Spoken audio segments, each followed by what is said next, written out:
Sejam bem-vindos a mais um episódio do videocast Falso Plano, em parceria com a Bola, da qual voltamos desde já a agradecer.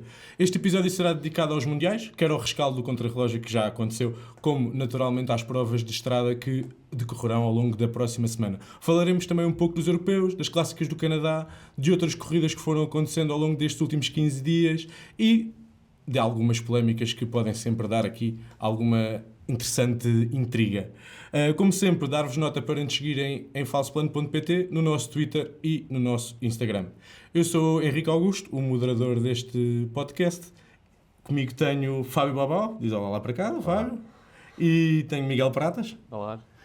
E vamos começar pelo prato grande destes 15 dias de ausência do Falso Plano. Agora estamos neste registro quinzenal, como vai acontecer sempre durante as grandes voltas. Lá em casa podem já ir ficando a saber. Durante as grandes voltas, não, fora das grandes voltas, exatamente. E o prato principal foi o Mundial de Contrarrelógio. Ocorreu neste domingo. Nós estamos a gravar ao domingo, que está quentinho, acabou de ser. Bau, vou-te pedir, sem darmos já o spoiler grande do resultado final, que nos contes um bocadinho como é que se desenrolou a prova no dia de hoje. Primeiro, boa noite lá para casa, boa noite aqui também ao painel. Foi uma prova em que nós já sabíamos que efetivamente ia ser já na segunda metade que se iriam definir as coisas, nomeadamente até pela maneira como a lista de partidas estava programada.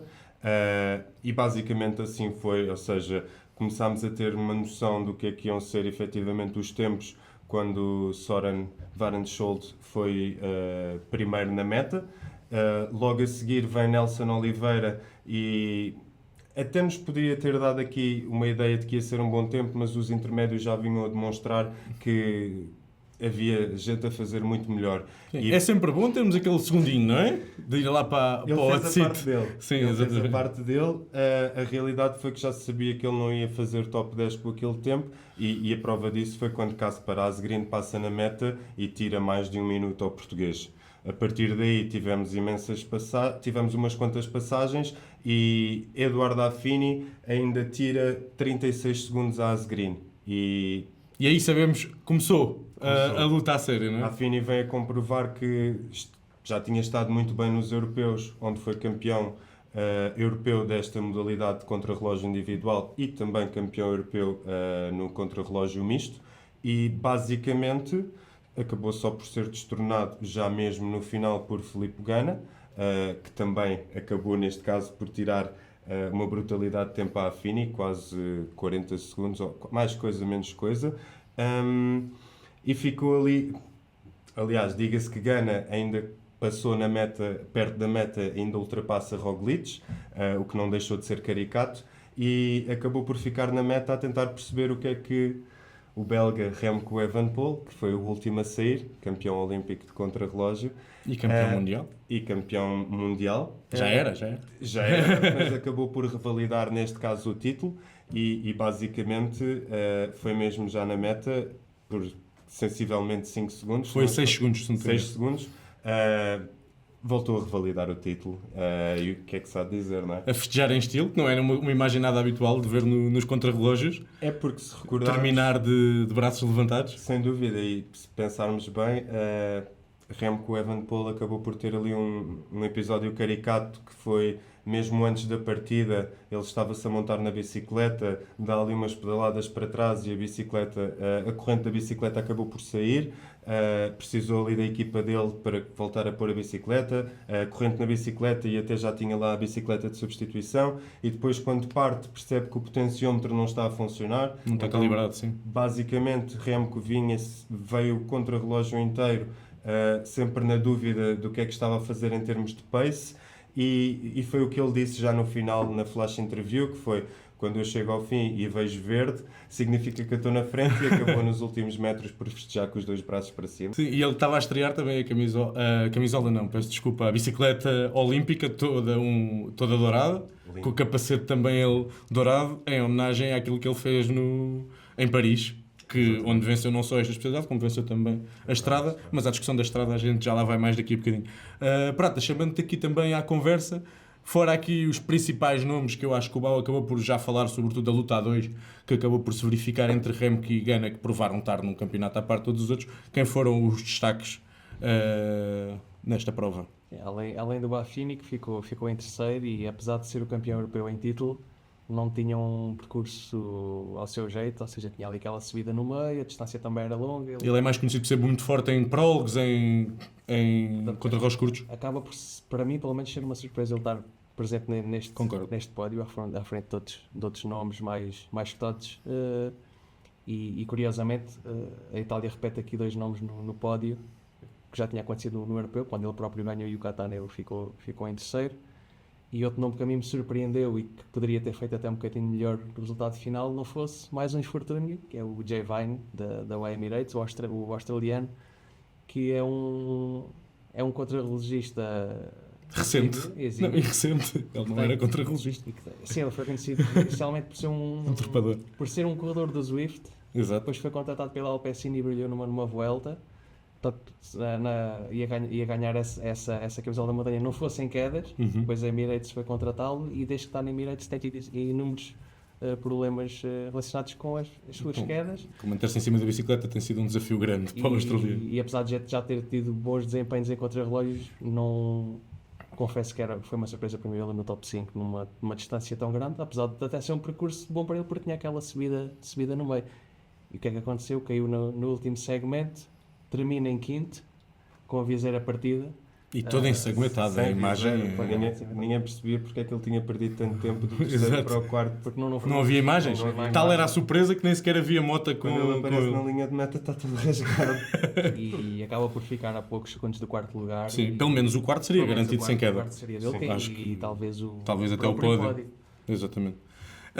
Aqui, em jeito de fecharmos este pequeno rescaldo, uma surpresa e uma desilusão ou nomes que queiram chamar a atenção, podemos começar contigo, Bal? Fora aqui do... Sim, sem dúvida que se calhar para desilusão os 2 homens da casa, Stefan Kung e Bissiger, que Bissiger acaba por fazer um 29º lugar. Bissiger meio que nem participou, não é? Quase. Já tinha demonstrado no europeu, onde ficou fora do top 10, que a forma não estava lá. E esta vinda aos mundiais só veio comprovar. De certa forma achávamos que o fator casa poderia aqui ajudar, mas foi de facto um daqueles contrarrelógios em que ele deu tudo no início e depois ali na subida acaba por ficar sem nada. E também Stefan Kung, que tinha feito prata nos europeus e que tinha aqui mais ambições, ele próprio disse que também não geriu bem e de certa forma isso para mim acabou por ser uma desilusão.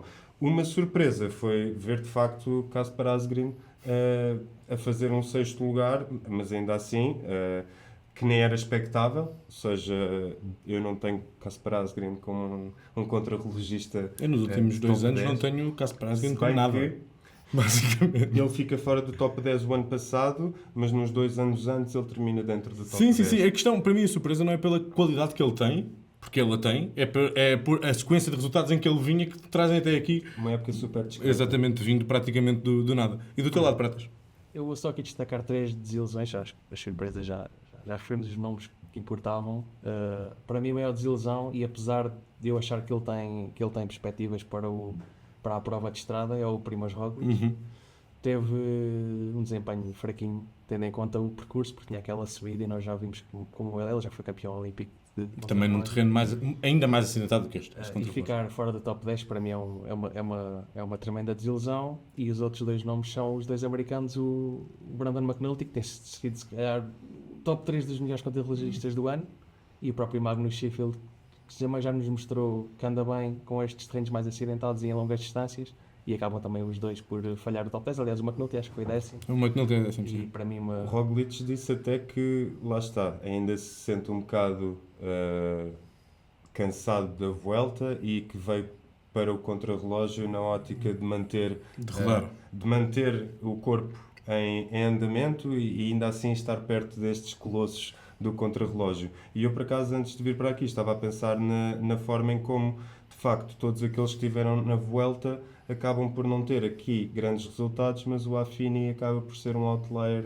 E o próprio Vine também, não é? O Vine vinha a andar muito bem. Mas são 2 ciclistas que, apesar de terem estado na Vuelta, não tiveram com a ambição de geral, que é sempre um desgaste completamente diferente. Mas não é? o McNulty também não teve ambição para a geral, não é? O Nelson Oliveira. Sim, verdade. Mas o Nelson Oliveira teve de trabalhar muito para mais a partir da 3ª semana.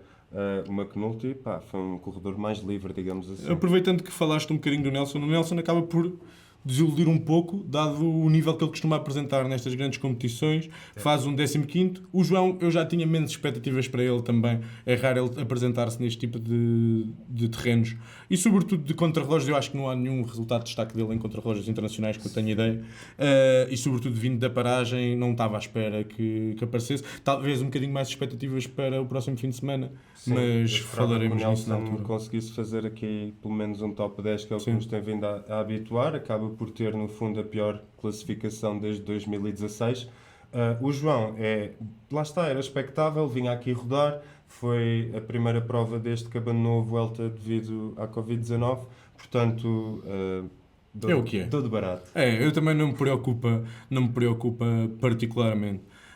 Pratas, não sei se queres acrescentar alguma coisa à prestação portuguesa, acho que não há muito a falar em relação a isso, haverá em relação à prova de estrada da próxima semana, mas antes disso queria também dar aqui um pequeno destaque ao que aconteceu no setor feminino, até porque acabámos por ter uma história bonita, digamos assim, nestes mundiais contra relógio. A Grace Brown finalmente foi campeã mundial após 2 anos consecutivos a fazer o segundo lugar, mas não foi uma vitória fácil, porque a Demi Vollering fez uma prova incrível e só mesmo no último segmento é que a Grace Brown conseguiu fazer o melhor tempo e em terceiro lugar ficou a campeã em título a Chloe Diggert. Não houve propriamente grandes surpresas neste pódio. Acabou por se registrar esta curiosidade, ou não é? Que nunca tinha acontecido nem no setor masculino nem no setor feminino quem era campeão olímpico ser no mesmo ano Exatamente. campeão mundial, e desta vez acontece nos dois. E curiosamente a Grace Brown vai se reformar. Vai-se reformar depois de ser campeão olímpico e Nem vai campeã utilizar mundial. a camisola. É sempre um sentimento agridoce, mas uma última posição em relação a isso, para mim, ela parecia bastante satisfeita com a sua decisão. E é engraçado que a Grace Brown tem, salvo erro, 32 anos e tivemos uma ciclista com 49 no top 10. Sim, que é outra história surreal também, no mínimo. E ela acaba por se retirar, se calhar depois, não sei se é a melhor época da carreira dela, mas campeã olímpica, vencedora da Liège-Bastogne-Liège, campeã mundial, 32 anos, que também não é uma idade em que... Sai em grande, não é Sai em fácil grande, sair é em verdade. grande Vamos ver se não regressa Vamos também. ver. Para o ano até vamos ter uma história interessante com a Vanna Bregan, que também vai regressar. Vamos ver se daqui a 1 ou 2 anos Grace Brown não sente o bichinho e a vontade de voltar lá para dentro. Deixando agora um bocadinho de parte os rescaldos e falando para o futuro, no próximo domingo vamos ter os Mundiais de Estrada. Qual vai ser o percurso e a quem é que isto se ajusta? Antes de mais, dizer que não me recordo de ver, pelo menos que me tenha chamado a atenção, uns mundiais de estrada com uma convocatória de elites tão boa, digamos assim. Sim. Porra, parece tipo... Está cá tudo. Está cá tudo. Não vem o Vingard, mas o Vingard Vingard nunca vem a essas coisas. Esse era um daqueles que eu tenho pena, porque no fundo só falta o Vingard, mas de facto sente-se cá aqui uma grande aposta de todas as federações. Não sei se é por isto ser na Suíça, não sei qual é que é o Eu acho que há um envolvimento. fator que é, e eles às vezes fazem isso nos mundiais, que é o tipo de percurso, é um percurso que abre possibilidades a tanta gente que acabas por ter quase todas as estrelas cá. Também. E isso ajuda. E eu acho que depois também é veres a primeira equipa que apresenta a primeira seleção que apresenta a sua equipa, depois serve de base, se calhar, para as outras. Vamos ver. Talvez possa estar um bocadinho por aqui. Em termos de percurso, isto vai ser entre, ver se não digo mal, 20 e Zurique, são cerca de 274 km, onde as primeiras dificuldades, as maiores dificuldades, digamos assim, do percurso são logo no início, antes da entrada no circuito. Temos ao quilómetro 44 aqui a subida do Quibourg, que basicamente são 1.3 km a 10.1%. Puseram a parte mais gira fora da parte interessante, já viram? E a 10.1 porque os primeiros 300 metros são a 5.5, mas o resto anda entre os 11.3 e os 12%. Portanto...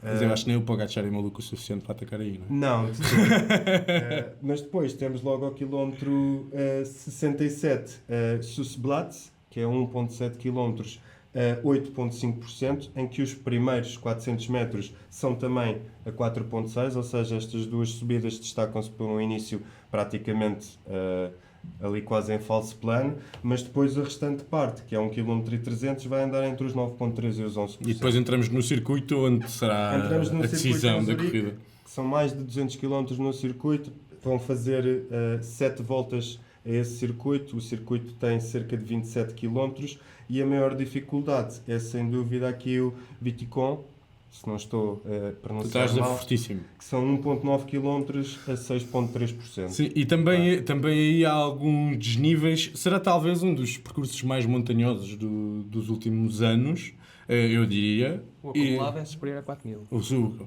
Também são quase 300 km, ajuda. Para fazer acumulado ajuda. Alguns Mas fatos também isso é habitual nos mundiais. que esta subida possa vir a ser aqui o fator decisivo. Sim, Que vai ser atacada de certeza absoluta a certa altura por aqueles que desejam. E a pergunta que toda a gente faz é a pergunta do 1 milhão de euros e é a pergunta que eu te vou fazer agora.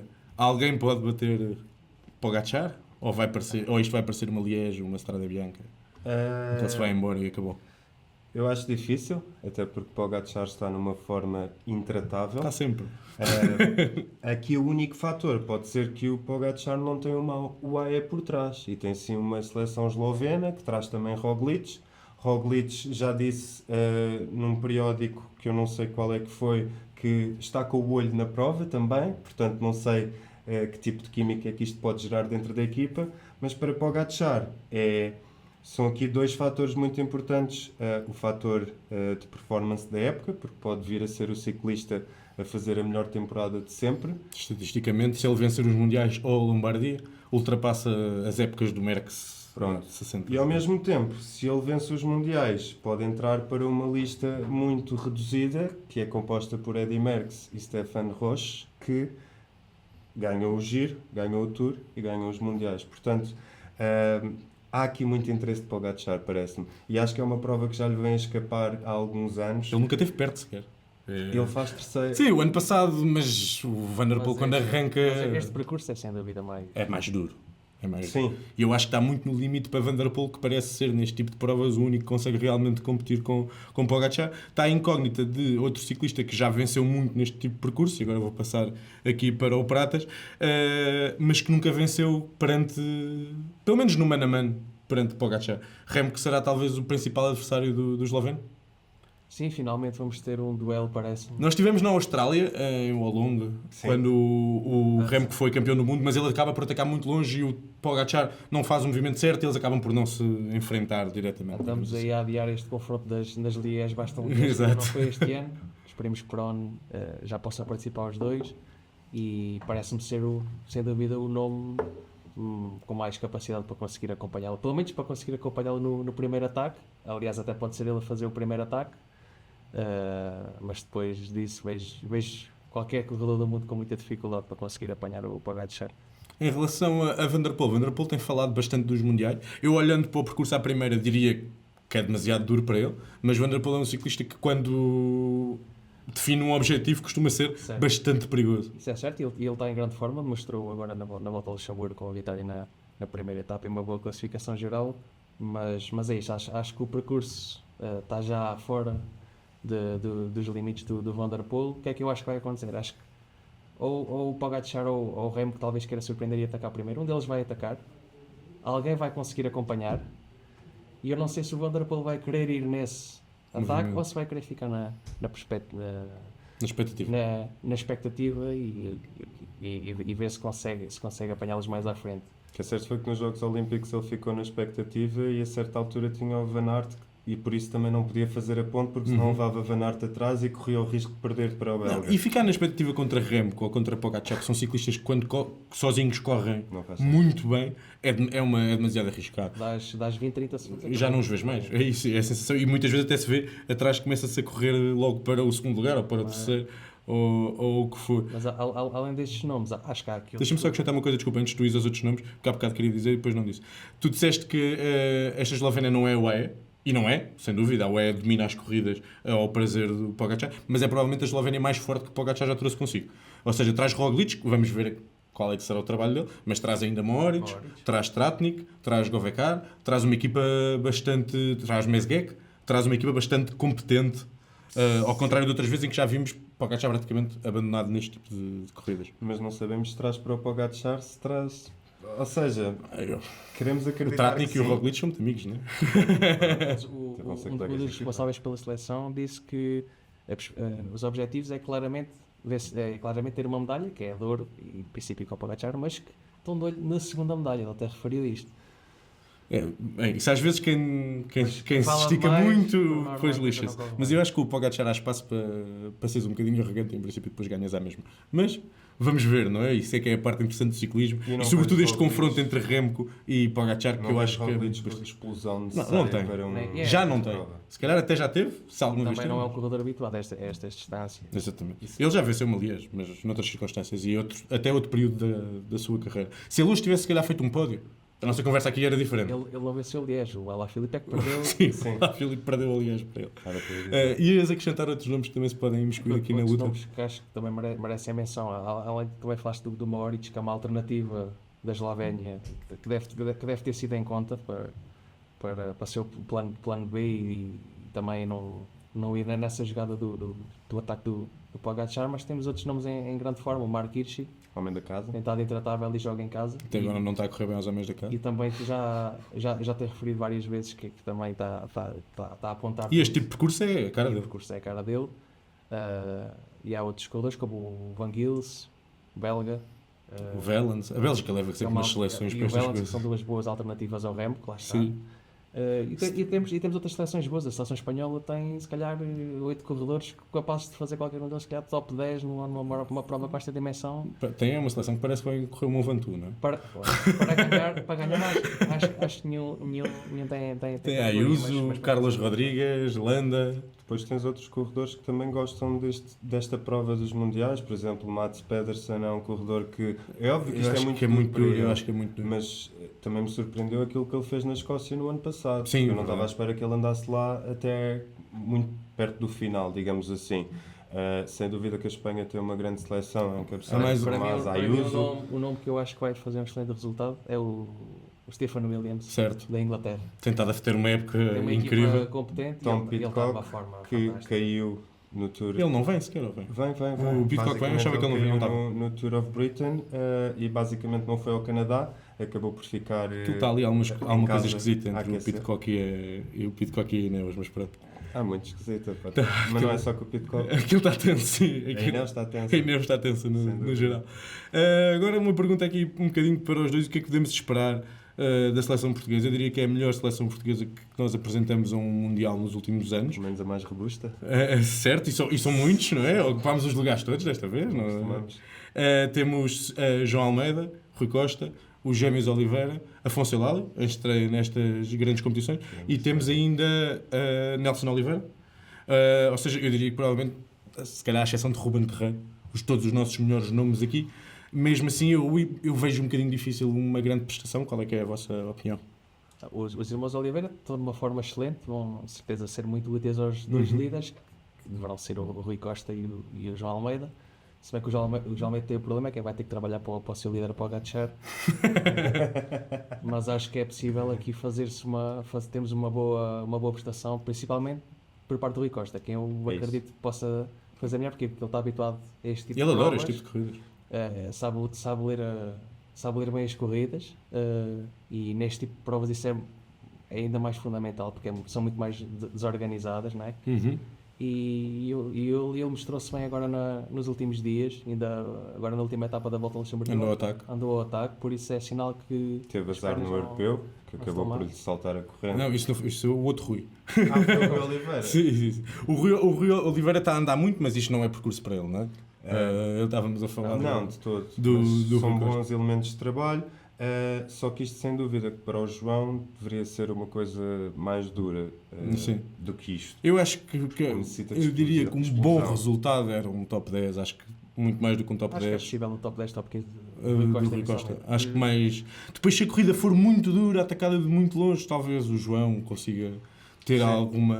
É pena não teres aqui o Ruben, porque de Sim. facto notas que isto era um percurso à sua imagem. E está em grande forma. Está em grande forma, exceto Mas já na caiu queda, outra porque vez caiu e foi tá- obrigado a desistir. O Ruben, teve que sair. este ano do Ruben, Está para não, esquecer, em termos tudo de quedas. correu ao lado. Já falámos aqui da prova que será o prato principal. Agora, como é habitual no Falso Plano, vamos falar um bocadinho dos júniores, dos mais jovens, que desta vez são mais jovens, mas há qualidade para dar e vender. Então temos Sigert, começando pelo contrarrelógio, temos Sigert que no fundo ainda anda aqui a competir com as crianças, foi campeão europeu na modalidade também. E quando vocês virem este episódio sub-23. já vai ser campeão do mundo também? Pois. E aqui a ideia foi campeão europeu com o melhor tempo, ou seja, ele fez melhor tempo que o Lafini. Os elites, exatamente. Portanto, E não vamos poder ver isso neste contrarrelógio, porque o contrarrelógio sub-23 não vai ser da mesma dimensão que foi dos elites, por isso não vamos poder fazer essa comparação. Depois tens Sodek Vist, vice-campeão também europeu no sub-23, que está na equipa da Lidl Trek de desenvolvimento, que basicamente é um dos que pode dar luta aqui ao belga. Tens o Leonard, do Canadá, que basicamente é o miúdo da Ineos, que teve no L'Avenir, primeira camisola amarela, quando ganhou a primeira etapa com o contrarrelógio. E depois tens os membros da UAE, Jan Christian, Isaac Del Toro, que eu também acho que tem vindo a trabalhar para estar bem aqui nos Mundiais. E tens o Ivan Romeo, da Movistar, a representar a Espanha. Portanto, eu acho que estes serão os nomes que andarão aqui na baila para a decisão. Já todos ciclistas de World Tour, praticamente, quase todas as competições. Efetivamente, sub-23 só tem a mesma idade. Exatamente. Pronto. E na estrada? Na prova de estrada. Portugal tem mais ambições, não é? Na prova de estrada? Sim. Se No bem que contrarrelógio. infelizmente não ocuparam os lugares todos disponíveis, é o que é. Mas tens aqui Morgado, que é sempre alguém que está muito bem na altura dos mundiais. Se não estou em erro, foi 2 segundos lugares. Vem de 2 segundos lugares consecutivos, um em júniores e outro em sub-23. Pronto. E depois tens malta que teve muito bem no L'Avenir, como foi o caso do Pablo Torres, o Blackmore, que foi quem, digamos assim, ganhou o L'Avenir, e no fundo também de sub-23 só tem idade porque Já corre com Israel. já corre com os grandes, digamos assim. Tens o Jano Vidar também, que teve uns furos abaixo no L'Avenir. Mas também isto é mais a cara dele do que a Avenir. Eu tenho ideia. Este sobe e desce constante é mais a cara dele. Tens a seleção italiana muito forte com Pellizzari, Busato e David Di Preto. Depois tens o Del Toro e o Jan Christian novamente. Ou seja, eu acho que, como também são mais jovens, dá aqui a sensação que é sempre uma corrida mais anárquica, porque eles atacam-se E divertida.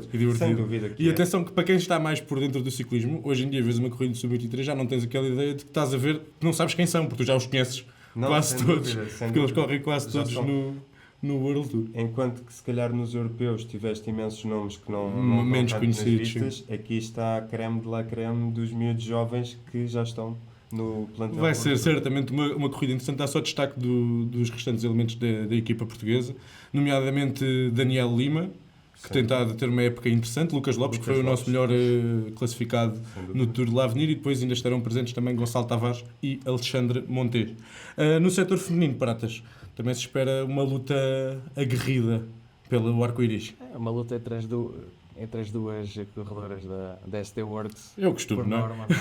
É a Lotte Kopecky e a Demi Vollering, que também as duas estiveram bem na prova de contrarrelógio, por isso tudo indica que estão em grande forma.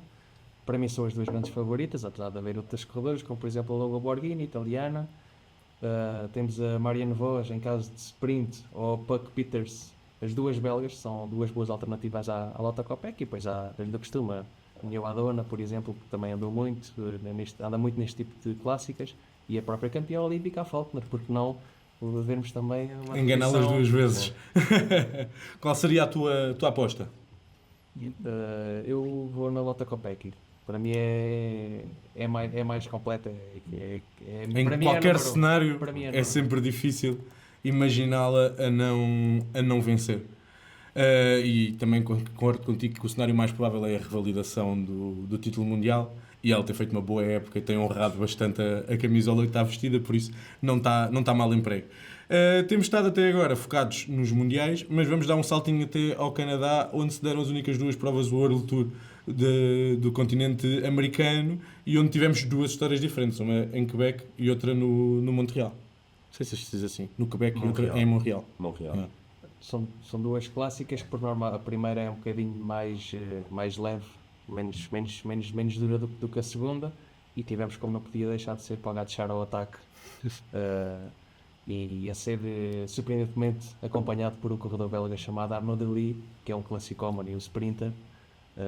Teve extraordinário nessa etapa, tal como o seu colega Van Gils. Aliás, próprios Palot fez uma... Chegou a ter 3 nos 4 da frente.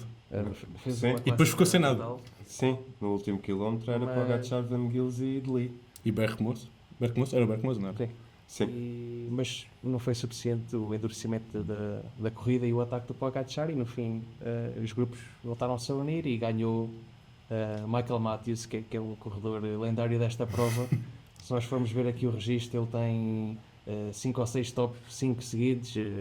Nas últimas 7 edições é 1, 3, 2, 1, 1, 3, 5, 2.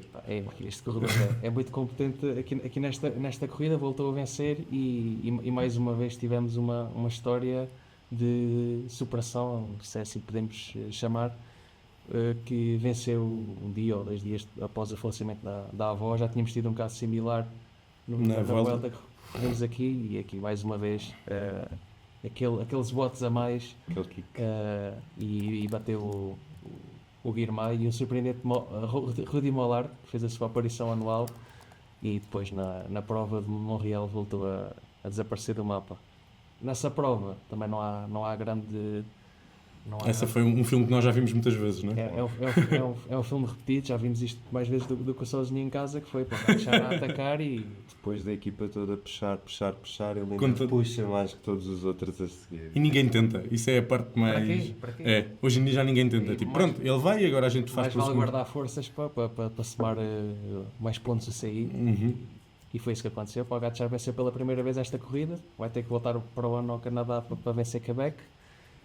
Por acaso acho que o Pogačar já tinha vencido. Montreal? Sim. Montreal, sim. Eu vou pesquisar enquanto tu continuas a Quebec. falar, mas eu acho que ele já tinha vencido. Ganhou o Van Aert ao sprint, não foi em Montreal. Eu vou confirmar, mas eu acho que De sim. qualquer forma vai ter que voltar. Quebec não ganhou. Eu acho que o Quebec é que ele nunca ganhou. É isso, já ganhou o Montreal. E tivemos o Bilbao também aqui a ser o segundo mais forte. Depois no sprint pelo terceiro lugar, o próprio Alaphilippe conseguiu ser o mais forte. E vamos ver como é que ele se vai portar agora estes mundiais. Pois, também era isso que eu ia dizer. Também é um nome a ter em conta. Merece menção, porque ele ultimamente realmente tem estado... Não é por favor ao moderador. Ele tem estado realmente bem, merece uma menção. Concordo. E foi isto. E foi isto. Bom, queres acrescentar alguma coisa ao Canadá? Ou o Prata já fez um rescaldo de tal forma... O Prata já fez um rescaldo bom. Lá está, eu ia no fundo também dar aqui a ideia de que se calhar no Quebec a fuga durou tempo a mais para aquilo que a UAE queria, ou seja, a certa altura aquilo estava difícil de tirar 1 minuto e meio à fuga e o tempo ia passando e não vimos aquela UAE imponente a querer pegar na corrida. Grande parte do tempo era a Intermarché que estava a trabalhar, para Biniam Girmay, e no fundo Michael Matthews ganha, mas não foi o sprinter mais rápido, porque Biniam Girmay acabou por ser o mais rápido, porque passou uns quantos já no final, sendo que estava tão mal posicionado que não conseguiu chegar até ao australiano. De destacar sem dúvida a tática da Lotto, porque foi uma Lotto super ofensiva, e ambiciosa, sim. Vamos com o Pogačar. É a única forma de tu também mexeres na corrida, é tu seres ambicioso, porque senão tu estás-te a dar como derrotado. E de certa forma isso fez com que, ok, a Lotto ficou toda fora do top 10, mas Pogačar ficou em 7º, também não ganhou. Portanto, aquilo de certa forma... Não, e se a Lotto não tem respondido naquele momento, não vencia o Pogačar, não é? Por isso, estas coisas... Eu acho que eles correram de forma ambiciosa, correu mal, mas não deixa de ser interessante. Em Montreal já vês uma UAE completamente diferente, uma UAE muito mais a querer meter o ritmo e depois acaba por partir a corrida com Pogačar. O percurso também era mais propício. Sim, sem dúvida. é muito mais. De muito destacar mais também, neste caso, o Pello Bilbao, que tem vindo a fazer uma época super discreta. E ter aqui um segundo lugar foi muito bom para ele próprio reconheceu isso.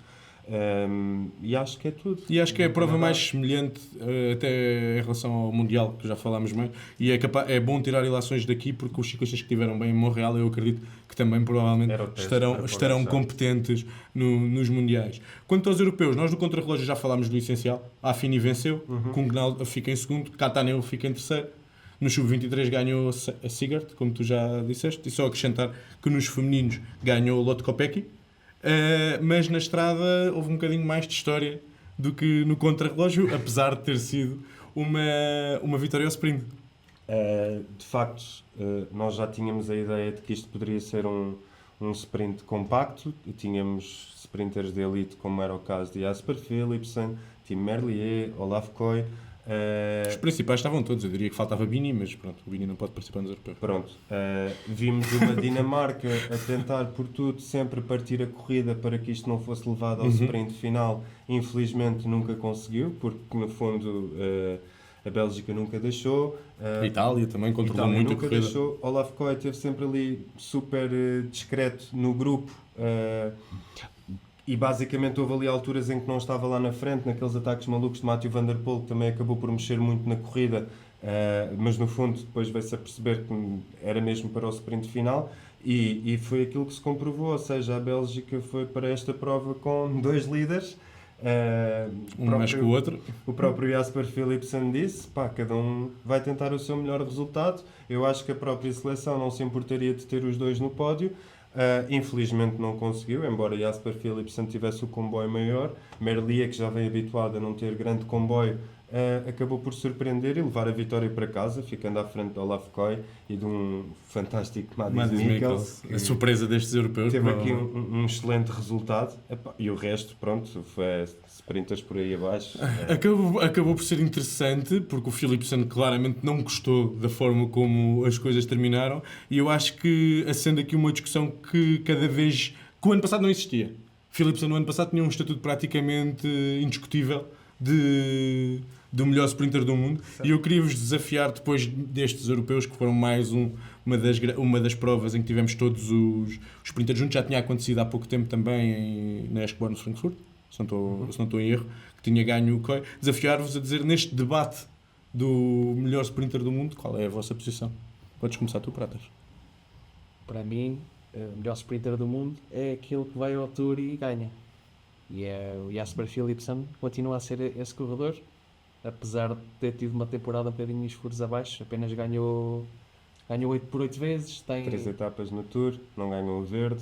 Tem mais segundos lugares do que primeiros. Isto não é... sprinter então, não é? Não é um bom indicador, mas ainda assim, para mim, o melhor sprinter tem que estar no Tour, e os 2 sprinters que lhe fazem concorrência, os 3, certo. O Merlier e o Jonathan Milan. E o Koy, se quiseres, os 3 a seguir não foram ao Tour. Ainda não ponho esse nível, mas sim, não foram nenhum ao Tour. O Merlier podia perfeitamente ter estado no Tour, não fossem as ambições da Soudal. E valeu a pena. Claro que valeu a pena, mas no fundo o Merlier tem vindo a provar que está melhor, até já mesmo depois dos europeus.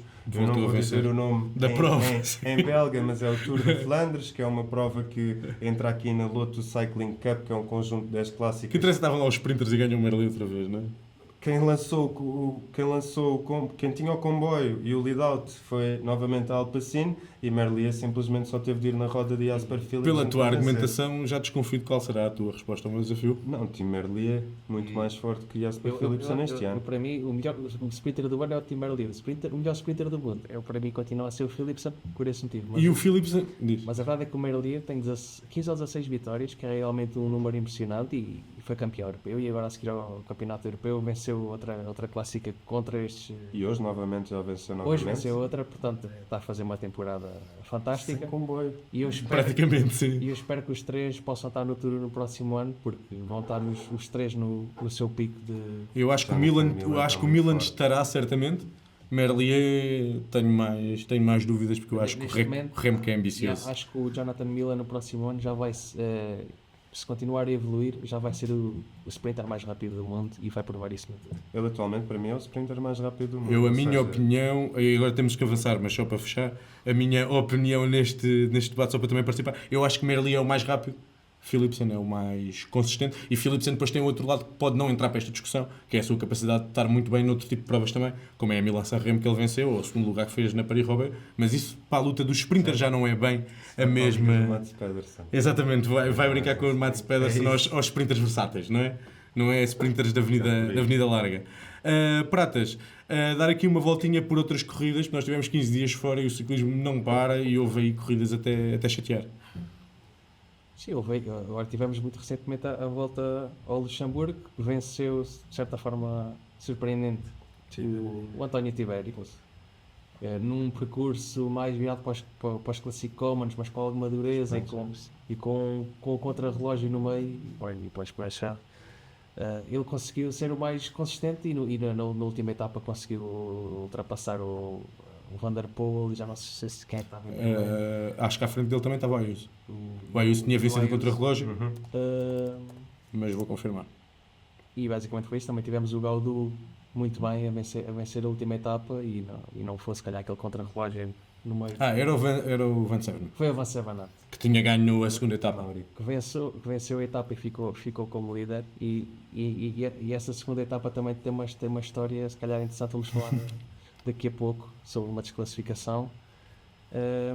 Além da volta ao Luxemburgo, temos aqui uma série de clássicas, principalmente das clássicas italianas, que são o aquecimento para agora para as clássicas outonais que vêm nas próximas semanas. Basicamente foram quase todas dominadas pelo Mark Hirschi, que venceu 3 de forma consecutiva, ele que já tinha vencido a São Sebastião e a clássica da Bretanha, portanto conseguiu o feito de vencer 5 seguidas. Agora no Luxemburgo não conseguiu, mas ficou bem classificado dentro do top 5 final. E também aqui dar destaque ao nosso Rui Oliveira, esteve muito bem agora nas clássicas na Bélgica. Fez um terceiro lugar. Foi 10º na Valónia. Numa posicionamento. E numa prova com o final bastante duro, que já não era bem o estilo dele. Na Super 8 faz terceiro e vence o sprint dele terceiro lugar, batendo nomes como o GNR, que é um sprinter que está um classicómano sprinter, está a fazer uma época excelente, e o Matteo Trentin, só para referir alguns.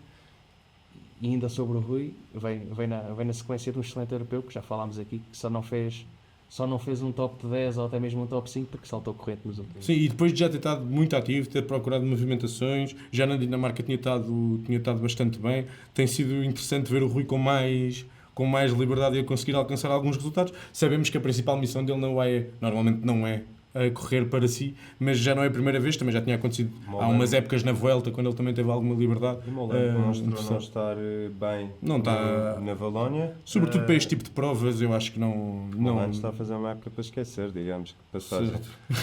A UAE faz os números que faz.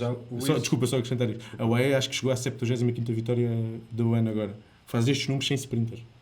Que é uma coisa mais surreal ainda. O Hirschi é engraçado porque está a fazer uma excelente época à imagem de Diego Ulissi, e parece que este tipo de corredores, quando ficam de fora das equipas para provas de 3 semanas, começam a pensar na vida e curiosamente vão os dois sair, embora estejam a fazer épocas brilhantes. Sim, é a época do Hirschi, e estou muito curioso de ver como é que ele se vai enquadrar noutra estrutura, mas isso será tema para off-season. Vai fazer dupla com a Alaphilippe na Tudor. Exatamente, e vai ser interessante. Então nestas clássicas italianas, belgas, para classicómanos, eles os dois... vêm com uma ambição para os convites de provas de 3 semanas. Certo, eles irão certamente, mas a minha questão é o dinâmico duo. Eu acho que vai ser muito interessante vê-los funcionar, porque são dois ciclistas muito ofensivos e muito interessantes neste âmbito. Aqui já para terminar, vamos só falar aqui de 2 ou 3 assuntos já não diretamente relacionados com corridas, e o primeiro deles tivemos uma novidade no ambiente do ciclismo, ou mesmo no desporto, eu diria, que foi Wout van Aert assinou com a Visma para sempre. O que é que quer dizer assinar para sempre, Abel? E nunca vamos ter o Wout van Aert livre, não é? Parece que era aquela vontade que todos nós tínhamos um bocadinho. Eu acho que ele ia ser, que parece que ele não tem. Ele ia ser livre no Giro, não tivesse que ir. Como foi na Vuelta também. E depois acabou por ser na Vuelta, mas deu aquela sensação que só agora no final é que estava a ser livre. Eu acho que ele ia ser livre no Giro e depois posteriormente na Vuelta. O que é que significa um contrato vitalício? Significa que a época da equipa foi desastrosa. E precisamos de fazer aqui qualquer coisa para tentar... Martins. Primeiro, metemos Vingegaard no Giro e a seguir assinamos um contrato vitalício com o Wout van Aert. Esta do Vingegaard no Giro acho que é só um rumor. Mas... Ninguém sabe quais é que são os contornos. A verdade é essa, deste contrato vitalício, se vai receber o mesmo, se aquilo vai em escada a descer, se é por objetivos. O que é certo foi que o alemão se apresentou com um vídeo todo emocional, a destacar todas as qualidades que a Visma tem enquanto equipa, e que isto é os melhores momentos dele. Isto é muito mais do que uma equipa, e é surpreendente. Se havia rumores que Van Aert poderia, já por força do seu patrocínio com a Red Bull, ingressar na equipa alemã, Da Bora, sim. Da Bora, isto veio acabar por desmistificar tudo o que era rumor, e ele está de pedra e cal na Visma para sempre. Pratas, queres comentar alguma coisa sobre isto ou passamos ao teu Nada a assunto? acrescentar, nada a acrescentar. Acho que foi uma descrição perfeita do que aconteceu. Eu, pessoalmente, enquanto adepto, fico com pena. Eu gostava de ver o Van Aert um dia noutro ambiente, com toda a liberdade, com uma equipa do género como o Sagan tinha na altura, de uma equipa toda a trabalhar para ele, ver o que é que ele fazia no Tour, porque eu acho que ele é um ciclista com uma capacidade, porque ele para as clássicas está otimamente rodeado e é o líder, e não é por aí que ele não tem ganho. Ele não tem ganho, mas a culpa não é da equipa. Agora, nas outras provas, eu gostava de o ver contra a liberdade. Aparentemente não vamos ter essa Esperemos que não oportunidade. hajam cláusulas que o impeçam de revogar o que quer que seja no fundo, porque lá está, se estás a tomar esta decisão enquanto corredor, depois a equipa pode no fundo gerir depois toda essa expectativa. Está Eu aqui para acredito. sempre, está garantido. Mas eu acho que lhe vão continuar a dar Sim, o palco também- que ele também- merece, também até imagino que sim. porque aquilo que ele demonstrou na Vuelta foi eu estou aqui e consigo ganhar ao mais alto nível. Ele já não ganhava no World Tour, não sei se não há 2 anos, ele não ganhou em 2023. Ele em 24 não tinha ganho, só tinha ganho a Corno de Bruxelas, Corno de São E em Paulo. 23 também não sei. ganhou prova World Tour nenhuma, acho eu. Isso não estou em erro. Porque foi um ano ali... Já vou verificar isso aqui Também não enquanto... quero estar a mentir. Exatamente. Tenho esta Enquanto- fama de mentiroso. Enquanto o Pratas apresenta aqui o próximo tema, eu vou Claro que confirmar essa informação. Sendo que o próximo tema é o duelo logo. Então o tema que eu quero puxar para a mesa é quem é que está a fazer a melhor época? Remco, Evenepoel ou Pogačar? Mas quero pôr isto numa perspectiva Geral? depois de acontecer os Mundiais e a Lombardia, ou seja, se pode Pogačar vence os Mundiais, se pode Pogačar vence a Lombardia e Remco vence os Mundiais, ou seja, são aqui 2 vitórias históricas. Remco vence as 2 provas dos Olímpicos e as 2 provas dos Mundiais e Pogačar vence a Lombardia depois de já vencer o Monumento e 2 grandes voltas de forma avassaladora. Se isto acontecesse, porque ao dia de hoje acho que é inequívoco que o melhor ciclista do ano é o Pogačar, apesar do Remco ter vencido a Clássica da Figueira e a Volta ao Algarve, são 2 das provas mais Corridas com muito importantes. impacto, não é? Ali Lombardia, Figueira, Champions Clássico.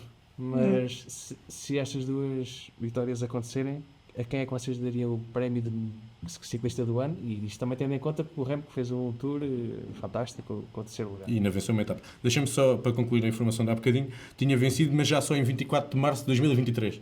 Por isso sim, há 1 ano e meio praticamente não venceu no World Tour, tinha ganho E3 Saxo Clássico. Desculpa. Eu acho que vocês sabem a minha opinião, por isso vou deixar o Bau ser o primeiro a exprimir-se. A minha opinião é sem dúvida. Vamos ver como é que vai correr agora os Mundiais e a Lombardia. Mas estamos se a fosse jogar com no a teu- suposição do Se Pratas. fosse na tua suposição, eu ainda assim iria dizer Pogačar. Eu diria, é assim, o que o Remco fez, para mim mesmo que não faça mais nada, o bis nos Jogos Olímpicos é logo inacreditável, sobretudo sabendo nós que os Jogos Olímpicos são uma competição com uma aura, com uma envolvência completamente diferente. Ele chegar aqui e voltar a vencer, e se vencesse os Mundiais de novo, eu acho que era uma das melhores épocas a que nós já tivemos direitos de assistir. Se olhássemos, por exemplo, Já está a ser. Já está a ser, Já mas se nós pronto, olhássemos, por exemplo, aos últimos 10 ou 20 anos, qualquer uma destas, seria. e até Agora, quase ao dia de hoje, né? Quase ao dia de hoje já diríamos que seria. pois olhar para o que o Pogačar faz, é que Pogačar, por exemplo, dizemos, Pogačar ganhou o Tour. Certo, ele não se limitou a ganhar o Tour. Ele dominou completamente o Tour, vence 6 etapas no Tour, praticamente 8 minutos de avanço no final.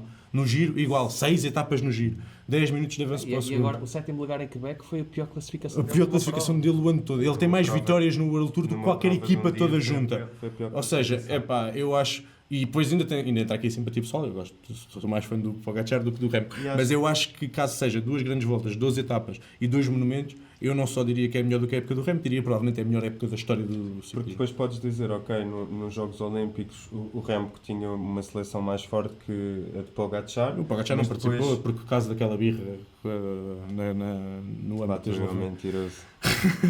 Mas ele não tinha uma mas a seleção tão realidade forte é que como no ele. Tour Pogačar tem sempre uma equipa mais forte que Remco tem, só que no fundo eu não sinto que o Tour se tenha decidido por equipas, o Não. Tour decide-se naquela altura em que Na base da força. atacam os líderes, ou tens possibilidade de ir ou não tens. Vamos deixar aqui só para fechar o Pratas responder à sua própria pergunta. É para cachar, sem dúvida.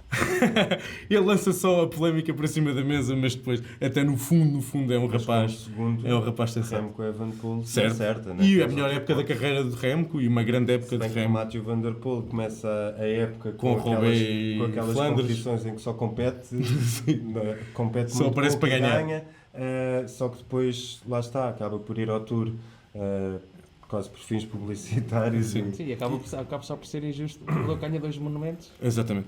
Não, e atenção, eu acho mais uma coisa que é, eu acho que vai ser o Pogacar o campeão mundial e acho que ele depois ainda vai meter a quarta Lombardia seguida por cima e não há discussão. É MVP unânime. Fechamos assim mais um episódio do videocast Falso Plano. Dar-vos a nota para nos seguirem em falsoplano.pt, onde podem encontrar todo o nosso conteúdo, no Instagram, no Twitter. Agendar com vocês para daqui a 15 dias. Estaremos cá para fazer o rescaldo dos mundiais, a antevisão da Lombardia e a partir daí entraremos na off-season, onde não faltará certamente assunto e discussão para ter aqui no painel. Até lá, um abraço, até à próxima.